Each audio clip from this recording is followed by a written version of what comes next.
Chaque programme qui tourne sur votre Debian est appelé un processus. Le système lui attribue un numéro d'identification unique nommé PID pour le suivre à la trace. Comprendre comment surveiller ces processus est essentiel pour diagnostiquer un serveur lent ou une application qui plante. La commande top est le gestionnaire de tâches historiques de Linux.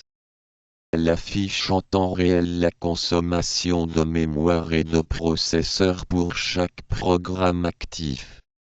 Vous pouvez taper la touche M majuscule pour trier par usage de mémoire ou P pour l'usage du processeur. Beaucoup plus lisible que son ancêtre, HTOP propose une interface interactive avec des barres de progression colorées.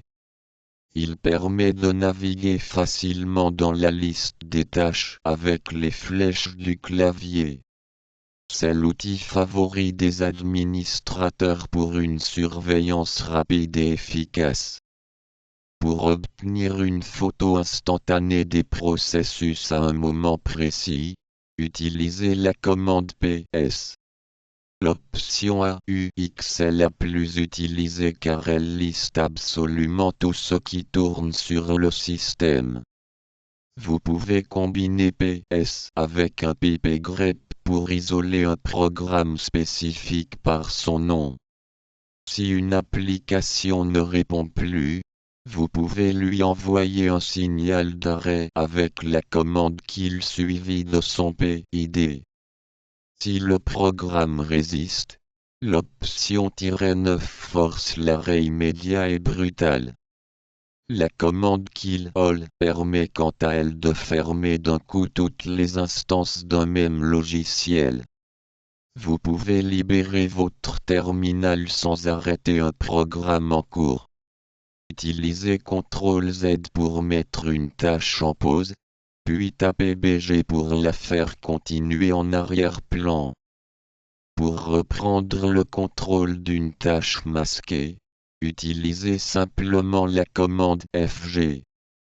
Certains programmes tournent en permanence en tâche de fond, on les appelle des démons ou services. On les pilote avec la commande systemctl pour les démarrer, les arrêter ou vérifier leur état.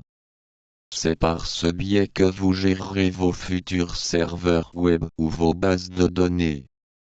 Bravo, vous avez terminé la partie théorique de ce module d'administration système.